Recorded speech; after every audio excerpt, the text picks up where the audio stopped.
we've been following here on this show that frankly does not get much attention anywhere else is the extent to which the supporters of one of the Republican presidential candidates this year are not giving up on him, even though Mitt Romney seemingly has the nomination in the bag. Supporters of Ron Paul are taking over the Republican Party at the state and local level. Ron Paul folks are now becoming Republican Party state chairmen in places like Iowa and Alaska. They've taken over in places like Clark County, Nevada, where Las Vegas is, which is awkward if you're Mitt Romney and you're counting on any help from the Republican Party to win in a place like Nevada.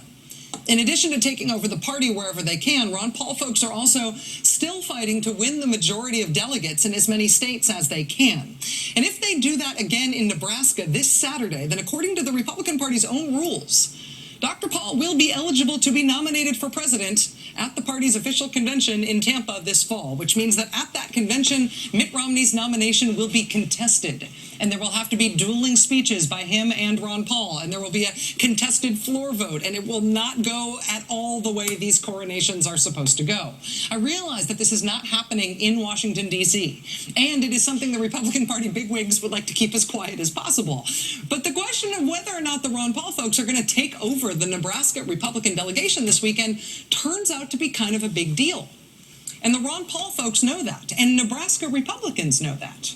Very quietly last week, the Nebraska Republican Party confirmed plans that they plan to increase security for their convention this weekend. They said it was in the interest of holding an orderly convention. A private security firm being brought in by the state Republican Party to police their convention when it is facing the threat that supporters of someone other than Mitt Romney will try to win election there. The increased security plan was announced last week. We confirmed it with the party last week, and then today they changed their minds.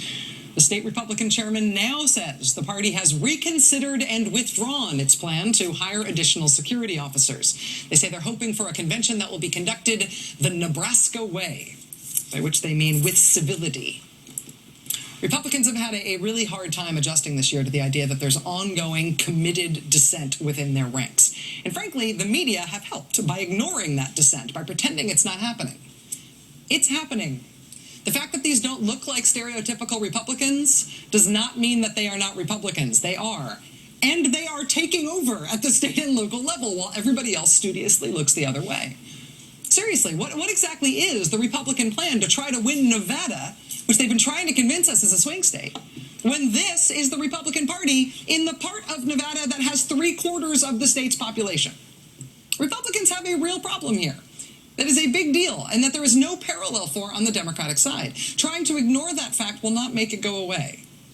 Private security guards or not, these dissenting Republicans that everybody is trying to ignore may do something this Saturday that turns the Republican National Convention this summer on its ear.